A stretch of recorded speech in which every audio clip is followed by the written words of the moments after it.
ଆଚ୍ଛା ପିଲାମାନେ, ଆଶା କରେ ତୁମେମାନେ ସମସ୍ତେ ଭଲରେ ଥିବ। ଗତ କ୍ଲାସ୍ରେ ଆମେମାନେ ଇଂଲିଶ ଗ୍ରାମାରର ଗୋଟେ ଇମ୍ପୋର୍ଟାଣ୍ଟ ଟପିକ୍ ପଢ଼ିଥିଲେ, ଯେଉଁଟାକି ପାର୍ଟସ୍ ଅଫ୍ ସ୍ପିଚ୍। ଯଦି ତୁମେମାନେ ସେଇ ଭିଡ଼ିଓଟି ଦେଖିନଥିବ ତାହେଲେ ମୋ ଚ୍ୟାନେଲ୍ ମାନେ ଟିଚର୍ ଏଜୁକେସନ୍ ଗ୍ରୁପ୍ ଟିଚର୍ ଆର୍ ମିଶ୍ର ଚ୍ୟାନେଲ୍କୁ ଭିଜିଟ୍ କରି ତୁମେମାନେ ସେ ଭିଡ଼ିଓଟିକୁ ଦେଖିପାରିବ। ନିହାତି ତୁମମାନଙ୍କ ପାଇଁ ହେଲ୍ପଫୁଲ୍ ରହିବ ବୋଲି ମୁଁ ଭାବୁଛି। ଆଜି ଆମେ ଦେଖିବା ଇଂଲିଶ ଗ୍ରାମାରର ଆଉ ଗୋଟେ ଇମ୍ପୋର୍ଟାଣ୍ଟ ଟପିକ୍ ସିଙ୍ଗୁଲାର ଆଉ ପ୍ଲୁରାଲ୍।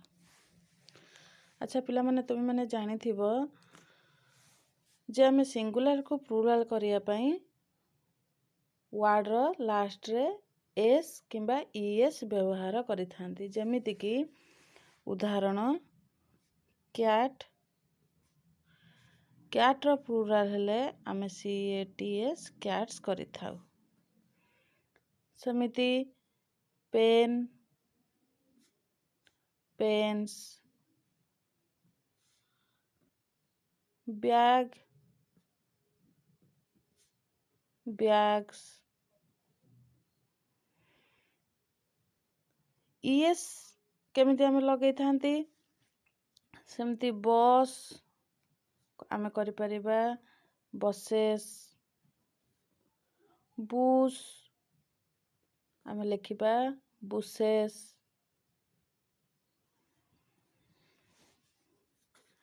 ଏହା ବାଦ ଆହୁରି ବି ଅଛି ବକ୍ସ, ବକ୍ସେସ୍।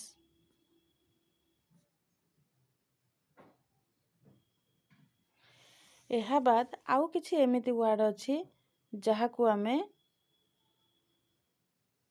ଏସ୍ କିମ୍ବା ଇଏସ୍ ବ୍ୟବହାର ନ କରିକି ପ୍ଲୁରାଲ୍ କରିବା। ଯେମିତିକି କାପ୍, କାଫ୍ର ହବ କାଭ୍ସ। ନାଇଫ୍,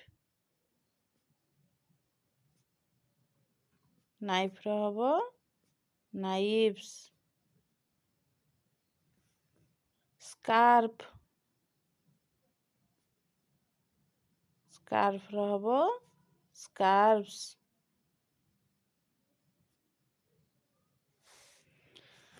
ଆଉ କିଛି ଫର୍ମ ଦେଖିବା, ଯେମିତିକି ଆମେ ତାହାକୁ କିଛି ଏସ୍, ଇଏସ୍ କିମ୍ବା ଆଉ କିଛି ପରିବର୍ତ୍ତନ ନ କରି ତାକୁ ସେମିତି ରଖିବା ଯେମିତି ୱାର୍ଡ଼ଟି ସିଙ୍ଗୁଲାରରେ, ପ୍ଲୁରାଲ୍ରେ ବି ମଧ୍ୟ ଠିକ୍ ସେହିପରି। ଏକ୍ଜାମ୍ପଲ୍ ଆମେ ନେବା କ'ଣ? ହେଇପାରିବ ଡିଅର୍, ଡିଅର୍ ସିଙ୍ଗୁଲାର, ତାର ପ୍ଲୁରାଲ୍ରେ ବି ଡିଅର୍। ପେୟାର୍, ପେୟାର୍ ସିଙ୍ଗୁଲାରରେ ବି ପେୟାର୍, ପ୍ଲୁରାଲ୍ରେ ବି ସେଇ ପେୟାର୍। ତାପରେ ଆମେ ଦେଖିବା ଡଜନ୍, ଡଜନ୍ ସିଙ୍ଗୁଲାରରେ ଡଜନ୍, ପ୍ଲୁରାଲ୍ରେ ବି ସେଇ ଡଜନ୍। ଆଚ୍ଛା, ଆଉ କିଛି ଅଛି ତାକୁ ଆମେ ଅଲଗା ପ୍ରକାରରେ ପରିବର୍ତ୍ତନ କରିଥାଉ, ଯେମିତିକି ଗୁଜ୍, ଗୁଜ୍ର ହବ ଗିଜ୍। ଆହୁରି ପିଲାମାନେ ତୁମେମାନେ ଜାଣିଥିବ ଆମର ରାଡ଼ିଅସ୍, ରାଡ଼ିଅସ୍ର ପ୍ଲୁରାଲ୍ କ'ଣରେ ପିଲେ?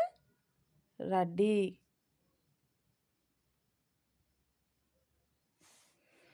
ଆହୁରି ସେଇଭଳି ହେଇପାରିବ ଆମର ଯେମିତି ଇଂଲିଶ ମ୍ୟାନ୍,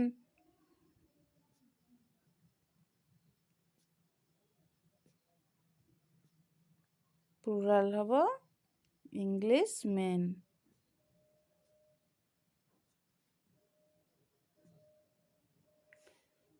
ଓମ୍ୟାନ୍, ଓମ୍ୟାନ୍ର ୱିମେନ୍।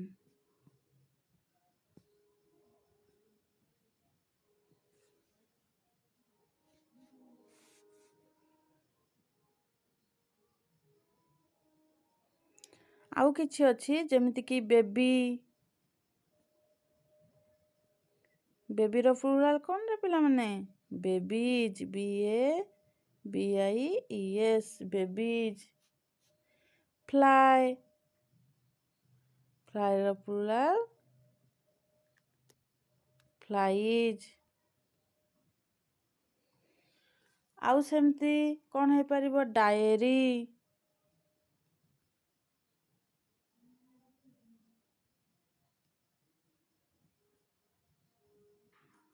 diaries।